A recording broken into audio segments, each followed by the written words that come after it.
यहाँ हम बता रहे थे तुम सबको कौन सी गोलीय दर्पण है ना।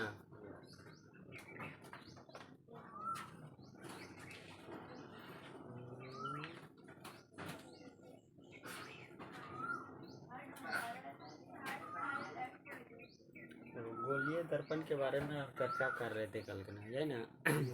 गोलीय दर्पण बताए थे। गोलीय दर्पण क्या है, किसके बारे में? गोलीय दर्पण।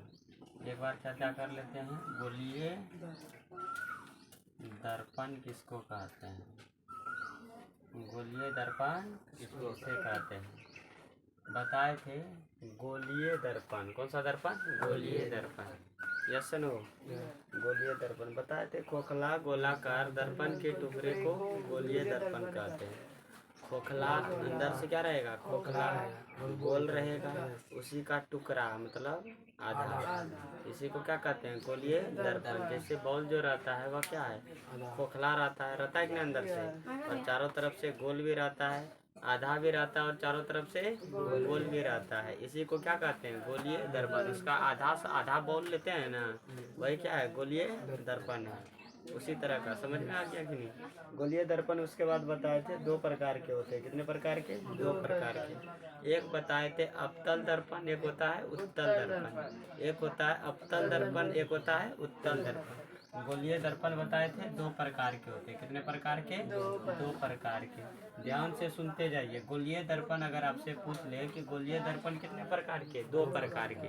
गोलीय दर्पण कितने प्रकार के? दो प्रकार के। गोलीय दर्पण दो प्रकार के। एक होता है अवतल दर्पण, अवतल दर्पण। एक होता है अवतल दर्पण और एक होता है उत्तल दर्पण। एक होता है उत्तल दर्पण, एक होता है अवतल दर्पण, एक होता है उत्तल दर्पण। एक हो जाएगा अवतल दर्पण, एक होता है उत्तल दर्पण। इसका विशेषता क्या है? इसका परावर्तक सतह, इसका क्या होता है? परावर्तक सतह जो होता है, इसका परावर्तक सतह धसा होता है। कैसा होता है? धसा होता है। इसका परावर्तक सतह धसा होता है। लेकिन इसमें जो है परावर्तक सतह जो होता है, परावर्तक सतह उठा होता है, उठा होता है। इसका परावर्तक सतह उठा होता है। उत्तल दर्पण का परावर्तक सतह उठा होता है। परावर्तक सतह अगर कह दें, कौन सा सतह? परावर्तक सतह। परावर्तक सतह का मतलब होता है, परावर्तक सतह का मतलब क्या होता है? जिस ओर से हम देखते हैं, जिस तरफ से हम क्या करते हैं? देखते हैं, उसी को क्या कहते हैं? जैसे दर्पण में हम देखते हैं तो जिधर पीछे से नहीं देखते हैं, आगे से जो देखते हैं, तो जिसको हम देखते हैं दर्पण में, जिस भाग को, उस भाग को ही हम क्या कहते हैं? परावर्तक सतह कहते हैं। इसका फिगर हम बताए थे, कुछ इस तरह का बनेगा। ठीक है। इसका बाहर उठा हुआ भाग पेंट रहता है, ये ना, वो पारदर्शी रहता है। इधर से हम देखते हैं कि नहीं? ये परावर्तक सतह हो जाएगा। परावर्तक सतह, ये वाला जो भाग है अंदर वाला, परावर्तक सतह। लेकिन इसमें क्या होता है? इसमें जो है अंदर से पेंट किया हुआ रहता है ना, अंदर से क्या रहता है? पेंट किया हुआ रहता है। ये पारदर्शी वस्तु लगा रहता है इसमें। इसका परावर्तक सतह इधर रहता है। समझ में आ रहा है कि नहीं? परावर्तक सतह। यहाँ तक कल हम चर्चा कर चुके थे कि नहीं?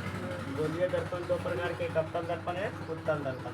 और अवतल दर्पण का परावर्तक सतह धसा होता है। इसका देखिए ये वाला भाग जिसको हम देखते हैं, ये क्या रहता है? धसा हुआ रहता है। और इसका भाग ये वाला जिधर से देखते हैं, ये वाला भाग क्या है? उठा हुआ है कि नहीं है? तो जिसका धसा रहेगा अवतल दर्पण है, जिसका उठा रहेगा उत्तल दर्पण। तो हम बताए थे, याद करने का, हर सौ से उठा हुआ, हर सौ से उत्तल।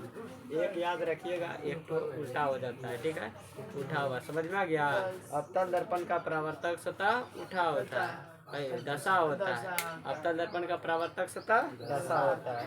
अवतल दर्पण का परावर्तक सतह दशा होता है। कोनो दिक्कत है? बोलो। यहाँ तक तो समझ में आ गया। इसके बाद एक चीज और आपको समझना है, एक चीज क्या करना है और समझना है कि अवतल दर्पण को अभिसारी दर्पण भी कहा जाता है। अभिसारी दर्पण याद रखना है इसको, ये बहुत इम्पोर्टेंट चीज है। अवतल दर्पण को क्या कहते हैं? अभिसारी। और अवतल को, उत्तल को अपसारी, अपसारी दर्पण भी कहते हैं, अपसारी दर्पण भी कहते हैं। अवतल दर्पण को अभिसारी दर्पण कहा जाता है। अवतल दर्पण को अभिसारी दर्पण कहा जाता है। अवतल दर्पण को अभिसारी दर्पण कहा जाता है और उत्तल दर्पण को अपसारी दर्पण कहा जाता है। अवतल दर्पण को अपसारी दर्पण कहा जाता है और उत्तल दर्पण को अभिसारी दर्पण कहा जाता है। क्या लिखेंगे? अवतल दर्पण को अभिसारी कहा जाता है और उत्तल दर्पण को अपसारी। समझ में आया? ये अवतल दर्पण को क्या कहा जाता है? अभिसारी, और उत्तल दर्पण को अपसारी। अवतल दर्पण को अभिसारी, उत्तल दर्पण को अपसारी। अब बात आती है कि इसको अभिसारी क्यों कहते हैं? तो अभिसारी इसलिए कहते हैं क्योंकि इससे जो है, क्योंकि यह क्या करता है, अवतल दर्पण सभी प्रकाश को क्या करती है, एक जगह लाके जमा कर देता है। क्या कर देता है? जमा। और हम बताए हैं आपको कि अभिसारी किरण उसको कहते हैं जब एक बिंदु पर आकर क्या होती है, मिलती है ना। जब एक बिंदु पर प्रकाश को जमा करेगा तब उसी को क्या कहते हैं? अभिसारी किरण कहते हैं। क्या कहते हैं? अभिसारी किरण। कौन सा किरण? अभिसारी किरण। कोई दिक्कत है? ये क्या करती है, प्रकाश की किरणों को एक बिंदु पर लाके क्या करती है, जमा कर देती है। ये क्या करती है, प्रकाश की किरण को एक बिंदु पर लाकर जमा कर देती है। क्या कर देती है? जमा। ये क्या करती है, ये अवतल दर्पण क्या करता है बताओ? अवतल दर्पण प्रकाश की किरणों को एक बिंदु से निकालकर फैला देता है। समझ में आ गया? अपसारी और अभिसारी बताएं कि नहीं? अभिसारी का मतलब होता है एक बिंदु पर आकर किरण का मिलना, एक बिंदु पर आकर किरण का मिलना, एक बिंदु पर आकर किरण का मिलना। बेटो, एक बिंदु पर आकर किरण का मिलना। अभिसारी को क्या कहते हैं? एक बिंदु पर आकर किरण का मिलना। समझ में आ गया? एक बिंदु पर आकर किरण का मिलना क्या कहलाएगा? अभिसारी। और एक बिंदु से निकलकर जब फैलेगा तो उसको क्या कहते हैं? अपसारी। क्या कहते हैं? अपसारी। अपसारी का काम कौन करता है? उत्तल दर्पण। और अभिसारी का काम कौन करेगा? अवतल दर्पण। अभिसारी का काम कौन करता है? अवतल दर्पण। कोई दिक्कत है? यहाँ तक क्लियर हुआ? इसके बाद आपको हम सबको अब पढ़ना है कि इसके बाद जो है क्या क्या दर्पण में होता है। देखिए, अब हम सबको पढ़ना है दर्पण में ध्रुव के बारे में। किसके बारे में? ध्रुव के बारे में। ध्रुव क्या होता है? क्या पढ़ना है? ध्रुव। अगला टॉपिक है आपका कौन सी? ध्रुव। ध्रुव को क्या कहते हैं? ध्रुव को क्या कहा जाता है? पोल का। ध्रुव को क्या कहा जाता है? पोल कहा जाता है। समझ में आ रहा है? क्या कहते हैं? ध्रुव। दर्पण के ध्रुव किसको कहते हैं पहले समझिए इसको। ये दर्पण है और कौन सा दर्पण है बताना है आपको। बताओ कौन सा दर्पण है? अवतल दर्पण है कि नहीं है? दर्पण समझ रहा है कि नहीं? देख के समझ में आ रहा है कि नहीं? तो ये अवतल दर्पण है कि नहीं है? अवतल दर्पण का परावर्तक सतह इधर है कि इधर है? आगे इधर है कि इधर? इस साइड है कि नहीं है? इसका परावर्तक सतह इधर है कि नहीं है? ये वाला परावर्तक सतह है। इस ओर का इस भाग को क्या कहते हैं? परावर्तक सतह। परावर्तक सतह का जो बीच वाला जो पॉइंट होता है बता देना। परावर्तक सतह के दर्पण का मध्य बिंदु जो होता है, दर्पण के परावर्तक सतह के मध्य बिंदु को ध्रुव कहते हैं। इसी बिंदु को क्या कहते हैं? ध्रुव। इसका बीच वाला जो बिंदु होगा, ये परावर्तक सतह है, इसका बीच वाला बिंदु को क्या कहते हैं? ध्रुव कहते हैं। तो लिख देंगे दर्पण के, क्या लिखेंगे? दर्पण के परावर्तक सतह के, परावर्तक सतह के मध्य बिंदु को दर्पण के परावर्तक सतह के मध्य बिंदु को ध्रुव कहा जाता है। दर्पण के परावर्तक सतह के मध्य बिंदु को ध्रुव कहा जाता है। पूछा जाएगा ध्रुव क्या है? तो दर्पण के परावर्तक सतह के मध्य बिंदु को ध्रुव कहते हैं। दर्पण के परावर्तक सतह के मध्य बिंदु को ध्रुव कहते हैं। दर्पण के परावर्तक सतह के मध्य बिंदु को क्या कहते हैं? ध्रुव कहते हैं। क्या कहते हैं?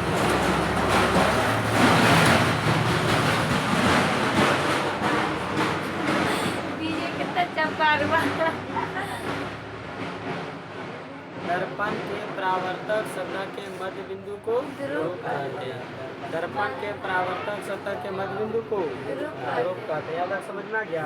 अब देखिए, चाहे अवतल दर्पण हो या उत्तल दर्पण हो, दोनों का परावर्तक सतह जो होगा इसका मध्य बिंदु ही क्या कहलाएगा? ये कौन सा दर्पण है? उत्तल दर्पण है। देखो फिगर कैसा भी बना रहे उससे कोई मतलब नहीं है, इसका परावर्तक सतह देखना है आपका कैसा है। समझ में आ रहा है? तो परावर्तक सतह इधर ना बन रहा है, उठा हुआ है कि नहीं है? ये उत्तल दर्पण हो जाएगा। इसका बीच वाला जो बिंदु होगा वही क्या कहलाएगा? ध्रुव कहलाएगा। क्या कहलाएगा? ध्रुव कहलाएगा। कोनो दिक्कत है? बोलिए, ध्रुव कहलाएगा। क्या कहलाएगा? ध्रुव। इसी को प्रकाश केंद्र भी कहते हैं। ध्रुव को ही क्या कहते हैं?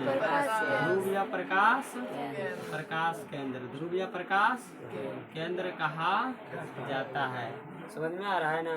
लाइट सेंटर इसी को कहा जाता है, ध्रुव कहते हैं। लिखेंगे, दर्पण के परावर्तक सतह के मध्य बिंदु को ध्रुव कहते हैं। दर्पण के परावर्तक सतह के मध्य बिंदु को ध्रुव कहते हैं। कोई दिक्कत है समझने में? बताइए, एक फिगर हम इस जगह छोटा सा बना देते हैं। दर्पण के परावर्तक सतह के फिगर नहीं, दर्पण के परावर्तक सतह के मध्य बिंदु को ध्रुव कहा जाता है। इस वाला को बिंदा यहाँ लेके इसको लिख देना है। कौन सी है ये? ध्रुव है। क्या है? ध्रुव। अगला आपका है कौन सी? वक्रता केंद्र। अगला क्या है? वक्रता केंद्र। ध्यान से समझिए, वक्रता केंद्र क्या होता है? वक्रता केंद्र, वक्रता केंद्र, वक्रता केंद्र, वक्रता केंद्र। ध्यान से समझिए इसको, वक्रता केंद्र क्या होता है? मान लीजिए एक दर्पण है। दर्पण है, क्या है? दर्पण है। ये दर्पण है, ठीक है? ये क्या है? दर्पण है। इधर क्या है? इधर पारदर्शी वस्तु लगा है, मान लीजिए पेंट लगा हुआ है। कोई दिक्कत है? बोलो। इसका जो है, देखिए गोला का टुकड़ा ना है, ये पहले ऐसे रहा होगा, गोले नुआ होगा। इसका जो बीच वाला जो बिंदु है उसी को क्या कहते हैं? केंद्र कहते हैं। क्या कहते हैं? केंद्र। लिखेंगे, गोलीय दर्पण जिस गोले का टुकड़ा होता है। गोलीय दर्पण जिस गोले का, ये गोला का टुकड़ा है कि नहीं है? ये दर्पण इसी गोले का टुकड़ा है। इस पूरा गोले का टुकड़ा है, इतना सा दर्पण है कि नहीं है? तो गोलीय दर्पण जिस गोले का टुकड़ा होता है उस गोले के केंद्र को, इसका इस गोला का केंद्र ये ना है, जहाँ से डेढ़ सुई रख के गोल करते हैं वही ना केंद्र कहलाता है। जिसको हम वृत्त में भी केंद्र कहते हैं। कहते हैं कि नहीं? नहीं कहते हैं? वृत्त में भी क्या करते हैं? वृत्त खींचते हैं तो ऐसे करके, तो जहाँ इसका बिंदा रहता है बीच वाला, वो क्या कहलाता है? केंद्र कहलाता है। कहलाता है कि नहीं? तो गोलीय दर्पण है, ये क्या है? गोलीय दर्पण। गोलीय दर्पण जिस गोला का टुकड़ा है, ये गोला का ये टुकड़ा है कि नहीं है, इसका इस गोला का केंद्र जो होगा वही इस दर्पण का भी केंद्र कहलाता है। समझ में आ गया? गोलीय दर्पण जिस गोले का टुकड़ा होता है उस गोले के केंद्र को दर्पण का वक्रता केंद्र कहते हैं। गोलीय दर्पण जिस गोले का टुकड़ा होता है, गोलीय दर्पण जिस गोले का टुकड़ा होता है उस गोले के केंद्र को दर्पण का वक्रता केंद्र कहते हैं। गोलीय दर्पण जिस गोले का टुकड़ा होता है उस गोले के केंद्र को,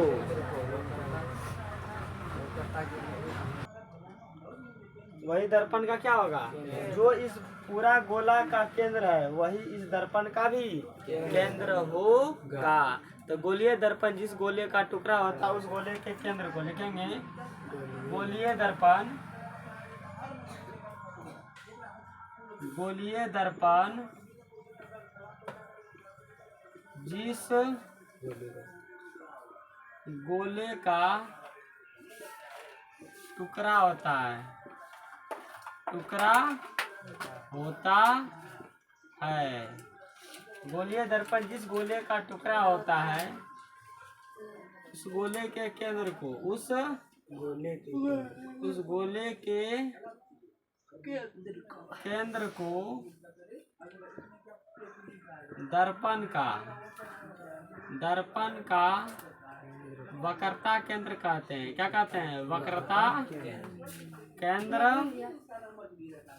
कहते उस गोले के केंद्र को दर्पण का क्या कहते हैं? वक्रता केंद्र कहते हैं। उस गोले को क्या कहते हैं? दर्पण का वक्रता केंद्र कहते हैं। गोलीय दर्पण जिस गोले का टुकड़ा होता है उस गोले के केंद्र को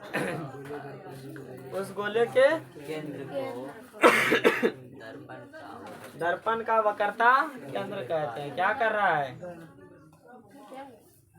गोलीय दर्पण जिस गोले का टुकड़ा होता है उस गोले के केंद्र को दर्पण का वक्रता केंद्र कहते हैं। तो ये आपका क्या हो जाएगा? वक्रता केंद्र। फिगर बनाना है, समझ में आ गया कि नहीं? हर चित्र में आपको फिगर बनाना है। दूसर का फिगर में आपको बना लेना है। कौन? उत्तल दर्पण का ना? कौन दर्पण का? उत्तल दर्पण में क्या होता है? अंदर से ना। उत्तल दर्पण में अंदर से रहता है, तो अंदर से ऐसे कर लेना है। ठीक है, कुछ दूर तक करनी है ऐसे, और इधर डॉट डॉट में ये आपका है, इसका केंद्र ये न हो जाएगा। ये केंद्र लिख देंगे, वक्रता केंद्र। क्या लिख देंगे? वक्रता केंद्र है। ये भी क्या है? वक्रता केंद्र है। समझने में कोई दिक्कत है तो बता दो।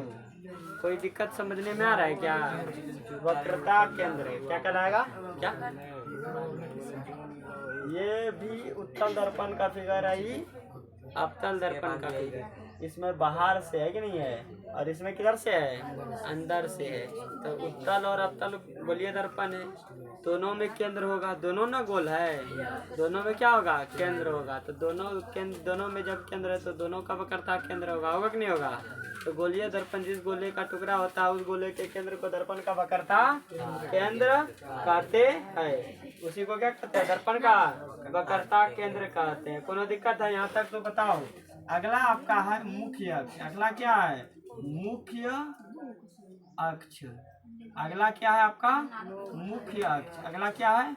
मुख्य अक्ष। पूछा जाएगा मुख्य अक्ष क्या है? मुख्य अक्ष क्या होता है? इसी में हम बता दें मुख्य अक्ष क्या होता है, समझिए यहाँ। चलिए इसको हम बताइए देते हैं अलग चित्र में। मुख्य अक्ष क्या होता है? मुख्य अक्ष ये दर्पण है कि नहीं है? ये मान लीजिए क्या है? दर्पण है ना? बोलो ना रे। ये कौन चीज है? दर्पण है। कौन दर्पण है?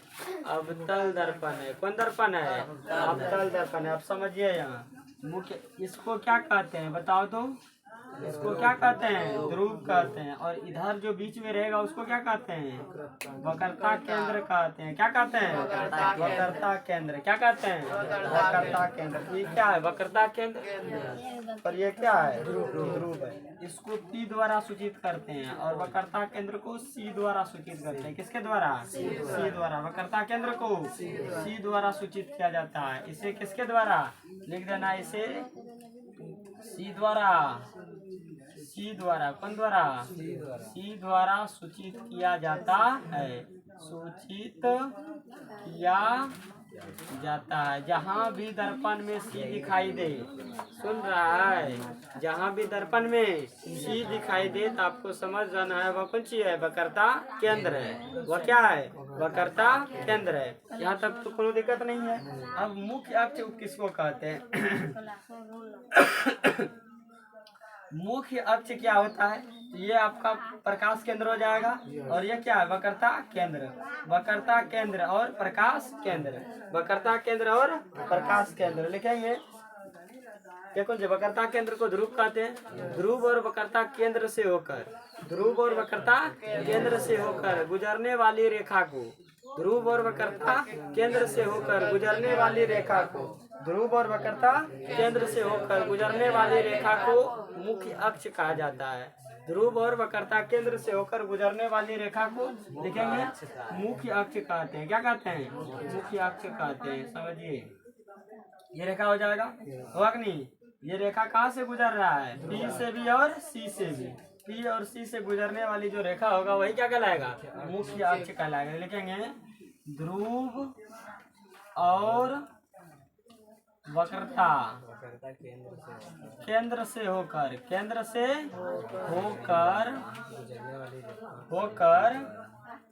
होकर गुजरने वाली है ना, गुजरने वाली रेखा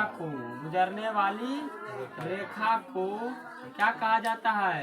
मुख्य अक्ष कहा जाता है ना, मुख्य अक्ष कहा जाता है।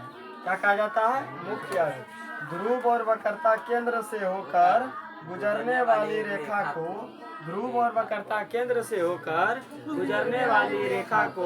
मुख्य अक्ष कहा जाता है। ध्रुव और वक्रता केंद्र से होकर गुजरने वाली रेखा को मुख्य अक्ष कहा जाता है। कोई दिक्कत है तो बताओ। समझ में आ रहा है ना? पूरा तरह से कॉन्सेप्ट क्लियर हो रहा है कि नहीं? इसमें हम बताएं कि परावर्तक सतह का जो बीज बिंदु रहेगा उसी को ध्रुव कहते हैं। समझ में आ रहा है कि नहीं? गोलीय दर्पण का जो बीच वाला जो बिंदु रहेगा उसको केंद्र कहते हैं, वक्रता केंद्र। और केंद्र और ध्रुव से जो रेखा जाएगा उसी को क्या कहते हैं? मुख्य अक्ष कहते हैं। क्या कहते हैं? तो लिख देंगे ध्रुव और वक्रता केंद्र से होकर गुजरने वाली रेखा को मुख्य अक्ष कहते हैं। ध्रुव और वक्रता केंद्र से होकर गुजरने वाली रेखा को मुख्य अक्ष कहते हैं। ध्रुव और वक्रता केंद्र से होकर गुजरने वाली रेखा को मुख्य अक्ष कहते हैं। तो जल्दी जल्दी इसको उतारिए फटाक से।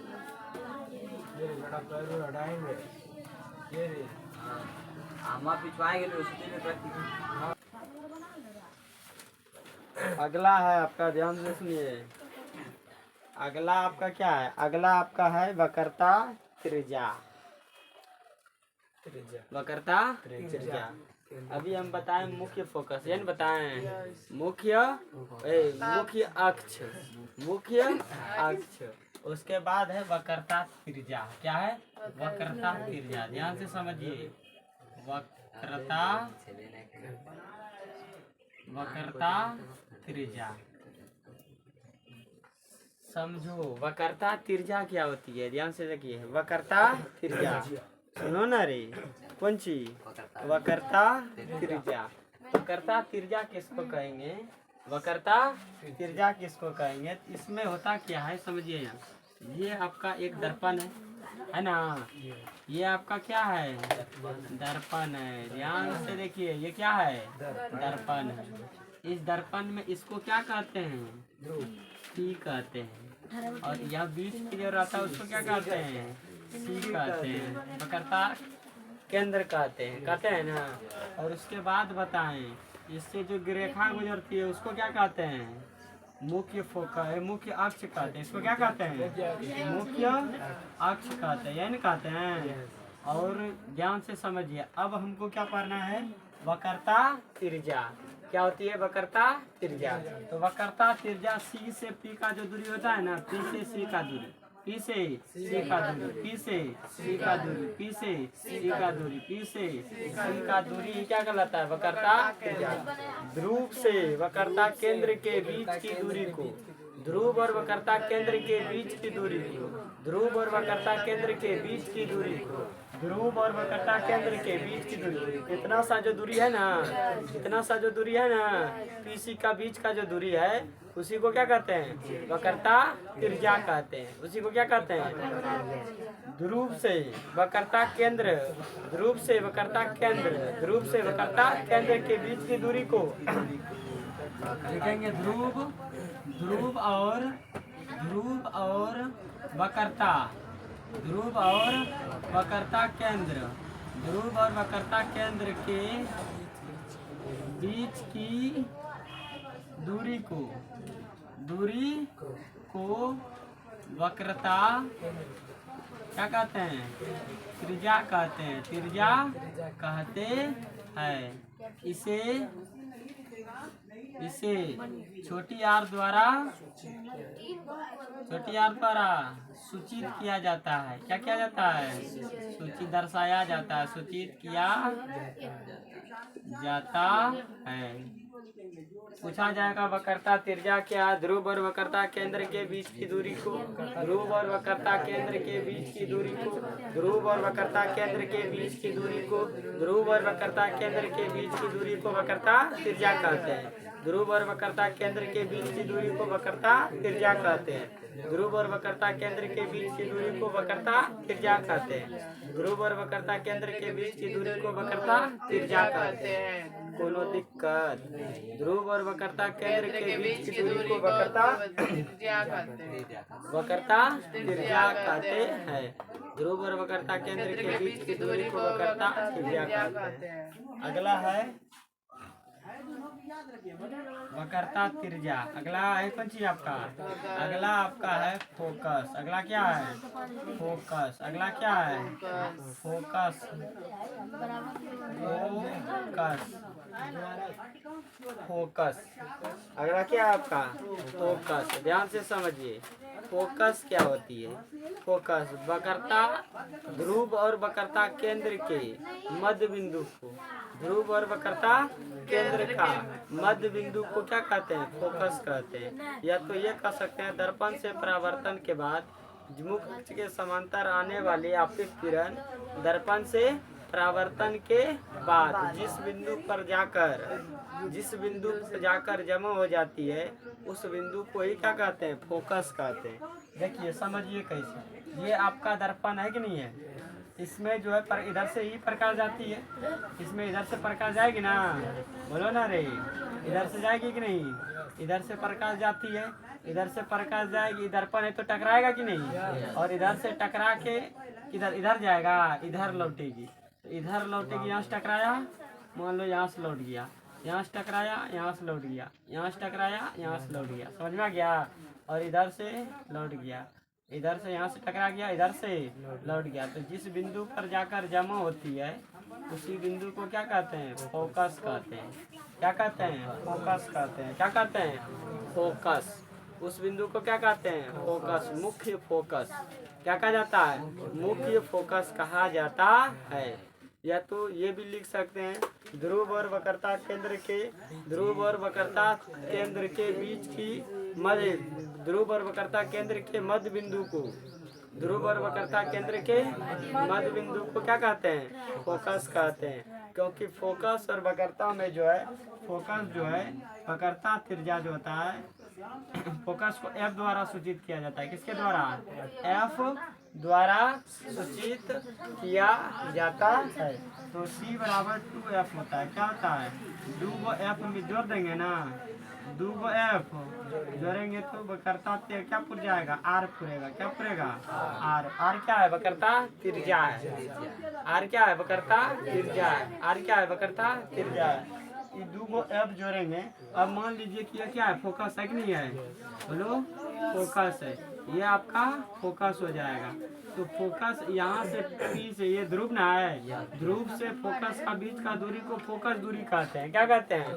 फोकस दूरी। ध्रुव और फोकस के बीच की दूरी को फोकस दूरी कहते हैं। ध्रुव और फोकस के बीच की दूरी को फोकस। फोकस कौन है? ये वाला बिंदु जहाँ जाके प्रकाश मिलती है। इधर से प्रकाश जाती है, टकरा के एक बिंदु पर क्या हो जाती है? जमा हो जाती है। यहाँ आके मिलाए कि नहीं? ये फोकस बन गया। क्या बन गया? फोकस। तो ध्रुव और फोकस का जो दूरी अभी है कि नहीं है, इस दूरी को क्या कहते हैं? फोकस दूरी। क्या कहते हैं? फोकस दूरी कहते हैं। क्या कहते हैं? फोकस दूरी कहते हैं। क्या कहते हैं? फोकस दूरी कहते हैं। और फोकस दूरी जो है, फोकस दूरी वक्रता त्रिज्या, वक्रता त्रिज्या पूरे हुआ, इतना सा फोकस दूरी है ना। तो ये फोकस दूरी वक्रता त्रिज्या का 2 गुना आदि होता है। फोकस दूरी वक्रता त्रिज्या का आदि होता है। 2 को F जोड़ेंगे तो 1 को R पूरेगा। इसका मतलब ये है कि E जो है इसका आधा होता है कौन? फोकस दूरी। F से फोकस दूरी को सूचित किया जाता है। F से फोकस दूरी को सूचित किया जाता है। तो हम यहाँ लिख सकते हैं R बराबर 2F। R बराबर 2F या F बराबर क्या लिख सकते हैं? R बटे 2 लिख सकते हैं। R बराबर क्या होता है? 2F। देखो यहाँ से यहाँ F हुआ और यहाँ से यहाँ भी क्या होगा? F होगा कि नहीं? 2 को F मिल के ही ना पूरा बना। ये पूरा क्या है? R है। ये पूरा क्या है? E से C तक का दूरी आने के लिए 2 को F जोड़ना पड़ता है कि नहीं? तो यहाँ 2F किसके बराबर है? R के बराबर। 2F किसके बराबर है? R के बराबर। यहाँ से अगर R F का वैल्यू निकालेंगे तो कितना हो जाएगा? 2 इधर गुना में इधर आके भाग में F बराबर R बटे 2 नहीं हो जाएगा? F बराबर R बटे 2 हो जाएगा, होगा कि नहीं होगा? तो हम यहाँ से कह सकते हैं कि वक्रता त्रिज्या का 2 गुना होता है। वक्रता त्रिज्या फोकस दूरी का 2 गुना होता है। वक्रता त्रिज्या फोकस दूरी का 2 गुना। फोकस दूरी को 2 से गुना करेंगे तब वक्रता त्रिज्या पूरेगा। Yes no? फोकस दूरी को 2 से गुना करेंगे तब क्या पूरेगा? वक्रता त्रिज्या। अगर हमारे पास फोकस दिया हुआ है तो उसको वक्रता त्रिज्या निकालने का रहा है तो दूसरे क्या कर दो? गुना कर दो। क्या कर दो? गुना कर दो। मान लीजिए कि आपके पास फोकस 10 है, 10 सेंटीमीटर। अब पूछ रहा है कि R क्या होगा? क्या होगा? 20 होगा। R कितना होगा? 20 होगा, क्योंकि 2 गुना ना है। F अगर 10 है तो R कितना है? 20 है। F अगर 14 है तो R कितना होगा? 28 होगा, क्योंकि यहाँ F के जगह पे मान बैठाएंगे तो 2 से गुना कर लेगा, करेगा कि नहीं? तो यहाँ 10 अगर F है तो त्रिज्या 20, अगर 12 F है तो त्रिज्या 24, अगर यहाँ 13 F हो जाएगा 26 हो जाएगा। किसका मान? R का मान। लेकिन अगर आपके पास R दिया हुआ है 32 सेंटीमीटर, कितना?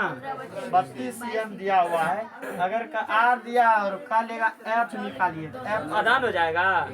R का आधा होता है कौन? F। R का आधा होता है कौन? F। R का आधा, जैसे 32 दिया है तो F कितना हो जाएगा? 16 हो जाएगा। 40 देगा R, F कितना? 20 हो जाएगा। निकालने की आवश्यकता है क्या? दिमाग में बैठा लो। जब F दिया रहे तो R निकालने के लिए 2 से गुना करना है। F दिया रहे, R निकालने के लिए 2 से गुना करना है। अगर R दिया रहे, F निकालने के लिए आधा कर दो।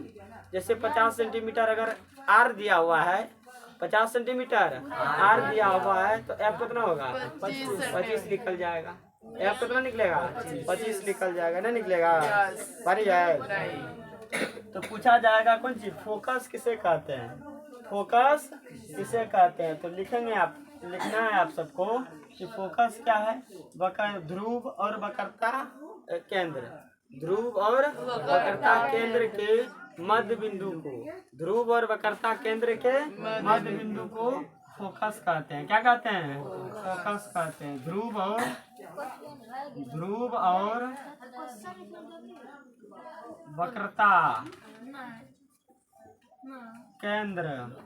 केंद्र के मध्य बिंदु को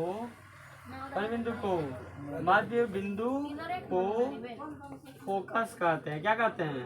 फोकस कहते हैं। फोकस कहते हैं।